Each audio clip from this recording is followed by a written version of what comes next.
आज मैं आपके लिए एक ऐसे टॉपिक के ऊपर बात करना चाहता हूँ जो टॉपिक हर कोई भी टच नहीं करता। मैंने देखा है सिर्फ कुछ YouTube के ऊपर एक दो इस टॉपिक के ऊपर वीडियोज़ ही हैं, इसके अलावा कोई ज़्यादा नहीं है वीडियोज़। तो आज मैं आपको एक नया टॉपिक है जो कि आप विदेश में सेटल हो सकते हैं या नहीं, इसके ऊपर आपके साथ बात करना चाहता हूँ, इसके ऊपर वीडियो बनाना चाहता हूँ। तो दोस्तों, सबसे पहले आज की तारीख में हर बंदा यही सोच रहा है कि मैं अपना देश छोड़ के विदेश जाऊँगा, विदेश में जाके वहाँ खूब सारा धन कमाऊँगा, खूब सारा धन कमा के अपने फाइनेंशियल पोजीशन को ठीक करूँगा, अपने घर बार को ठीक करूँगा। तो क्या आप विदेश में जाके सेटल हो पाएंगे या नहीं सेटल हो पाएंगे? तो दोस्तों, इस तरह की लोगों में बड़ी भ्रांतियां हैं। मैंने बहुत से लोग ऐसे देखे हैं जो विदेश चले तो जाते हैं लेकिन फ्रस्ट्रेट होके कोई 10 साल, कोई 20 साल, कोई 25 साल लगाने के बाद वापस अपने वतन को चले जाते हैं और कहते हैं यार मैंने मेहनत तो बहुत की लेकिन पल्ले मेरे कुछ नहीं पड़ा। तो आइए दोस्तों, आज हम इसके ऊपर बात करते हैं कि हमें कौन से देश में जाना चाहिए, कहाँ जाना चाहिए। मोस्टली देखिए आप, ज़्यादातर लोग क्या करते हैं, ज़्यादातर लोग कहाँ जाते हैं? मोस्टली लोग भागते हैं कनाडा की तरफ, उसके बाद ऑस्ट्रेलिया की तरफ जाते हैं, उसके बाद लोग ज़्यादातर जाते हैं यूएसए, यूके की तरफ जाने की कोशिश करते हैं, या नीदरलैंड, या कोई और ऐसे कई और कंट्रीज़ हैं जहाँ जाकर अपना जो है रोजगार सेट करने की कोशिश करते हैं। तो लेकिन वो वहाँ पर अरब कंट्री में बहुत जाते हैं, लेकिन आखिर में क्या होता है, फ्रस्ट्रेट होकर लोग वापस आ जाते हैं। ये क्यों होता है? चलो आइए, आज मैं आपको इसके ऊपर बात बताता हूँ कि क्या आपके जो बर्थ चार्ट है उसमें आपके विदेश के योग हैं भी हैं या नहीं हैं। तो दोस्तों, ये जो कई लोग जुगाड़बाजी करके या इधर उधर से हाथ पैर मार के गलत तरीके से एक बार बाहर तो निकल जाते हैं, लेकिन वहाँ जाकर जब देखते हैं कि मेहनत कितनी करनी पड़ती है, काम तो जहाँ भी आप जिस भी देश में जाएंगे काम तो करना पड़ेगा। चाहे आप अपने देश में रह रहे हैं जहाँ जन्मभूमि है आपकी, चाहे विदेश में गए हैं, वहाँ जाके काम तो करना पड़ेगा। वहाँ ये तो है नहीं कि वृक्षों पे पत्तों की तरह नोट लगे हुए हैं, डॉलर लगे हुए हैं, वो आपने तोड़े और घर को लेके आ गए। मेहनत तो हर जगह करनी पड़ेगी। तो चलिए अब मैं आपको ये बताता हूँ कि आपके बर्थ चार्ट में कौन से ऐसे अंक होते हैं जो आपको विदेश के लिए पक्का कह सकते हैं कि विदेश में आप सेटल हो सकते हैं। तो दोस्तों, आप अपनी एक कॉपी और पेंसिल ले लीजिए, उसके ऊपर आप अपनी जो है पूरी की पूरी डेट, मंथ और ईयर ये लिख लीजिए। उसके बाद आप अपना ड्राइवर और कंडक्टर देख लीजिए। मैंने आपको अपनी पिछली वीडियोस में, कई वीडियोस में आपको ड्राइवर और कंडक्टर निकालना बताया है, तो कृपया आप उसके ऊपर जाकर देख सकते हैं कि कैसे ड्राइवर और कंडक्टर निकाला जा सकता है। चलिए उसके बाद हम आगे चलते हैं। तो अब आपने देख लिया, पूरा डेट, मंथ और ईयर लिख लिया, ड्राइवर कंडक्टर भी निकाल लिया। अब आप ये देखिए कि आपका जो है चार्ट में नंबर 6 का अंक आ रहा है या नंबर 5 का अंक आ रहा है, या ये दोनों ही अंक आ रहे हैं। क्योंकि विदेश में सेटलमेंट के लिए नंबर 6 का होना और नंबर 5 का होना ये बहुत ज़रूरी है। नंबर 6 क्या है? शुक्र, वीनस। वीनस जो है ये अब्रॉड की सैर करवा देता है। नंबर 5 क्या है? मरकरी। जो मरकरी है ये स्टेबिलिटी के लिए ज़रूरी है। तो अगर आपके बर्थ चार्ट में ये दोनों अंक आ रहे हैं दोस्तों, तो आपकी जो है विदेश में, मैं पक्के से कह सकता हूँ कि आपकी जो है विदेश में सेटलमेंट हो सकती है। चलिए अब आपके बर्थ चार्ट में नंबर 6 नहीं है। अगर नंबर 6 नहीं है तो दोस्त, अगर आपके बर्थ चार्ट में अकेला नंबर 5 भी है तो भी मैं कह सकता हूँ कि आप इसके ऊपर कंसिडर कर सकते हैं कि आप विदेश में सेटल हो सकते हैं।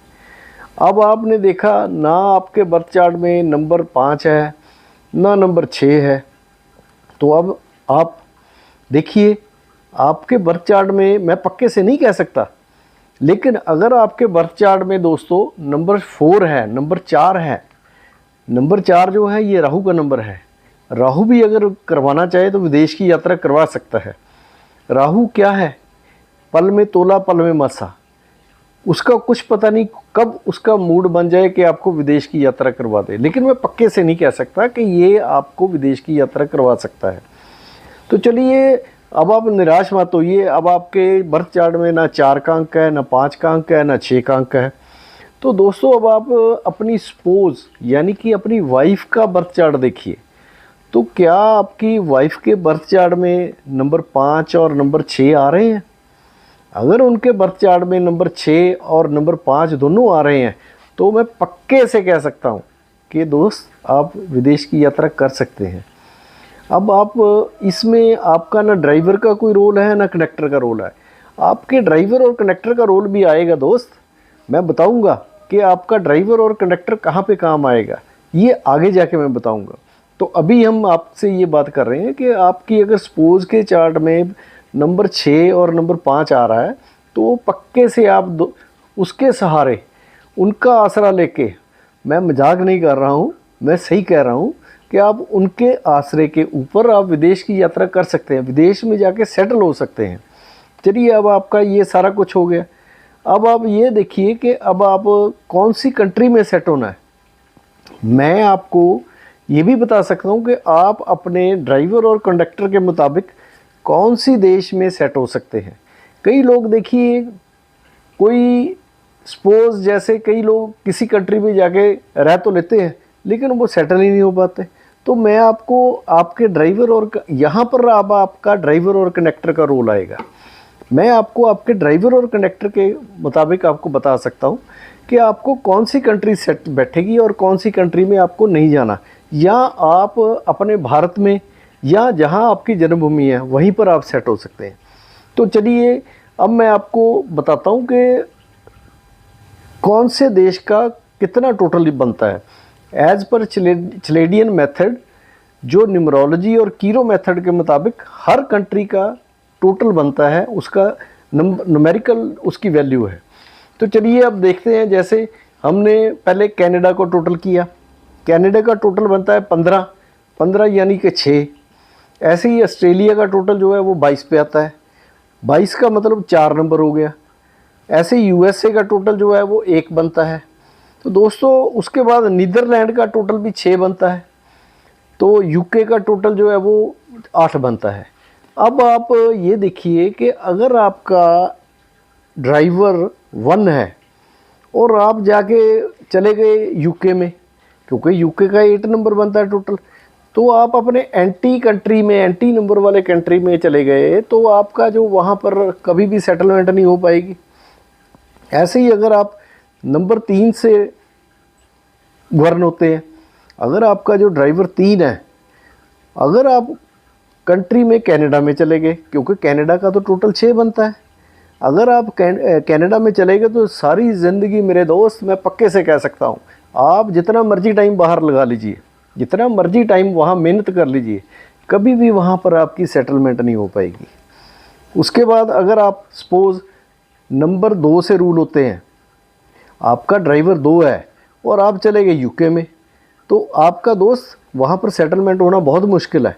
आप धक्के खाते रहेंगे, घूमते रहेंगे, फ्रस्ट्रेट हो जाएंगे, यार मैं यहाँ, इससे तो अच्छा मैं अपने भारत में ही था, इससे अच्छा तो मैं जहाँ मेरा जन्म हुआ था उसी कंट्री में था। तो आप वहाँ पे सेटल नहीं हो पाएंगे। ऐसे ही दोस्त, अगर आप सपोज़ नंबर 9 से रूल होते हैं, नंबर 9 से रूल होते हैं, तो आप चले गए ऑस्ट्रेलिया में, आप ऑस्ट्रेलिया में कभी भी सेटल नहीं हो पाएंगे।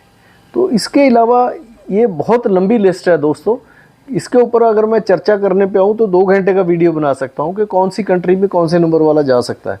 तो आज मैं आपके ये छोटा सा वीडियो बना के आपको दे रहा हूँ ताकि आप इस चीज़ से फ़ायदा उठा सकें, कहीं आप भी किसी गलत कंट्री में न चले जाएं। क्योंकि आप अपने ड्राइवर को देखेंगे, अपने हिसाब किताब से लगाएंगे तो आप उसी कंट्री में जा पाएंगे जो कंट्री आपके लिए सेटल होगी, जो कंट्री आपके लिए ठीक बैठेगी। तो ये मैंने आपके लिए छोटा सा वीडियो बनाया है। तो दोस्तों, मैं आपसे रिक्वेस्ट करता हूँ कि मेरे चैनल को सब्सक्राइब कर दीजिए और लाइक कर दीजिए, और मेरे वीडियो को ज़्यादा से ज़्यादा शेयर करें ताकि और लोग भी इससे फ़ायदा उठा सकते हैं। तो अगर ये कर देंगे तो हमें अप्रिसिएशन मिल जाएगी। तो वीडियो देखने के लिए आपका बहुत बहुत धन्यवाद।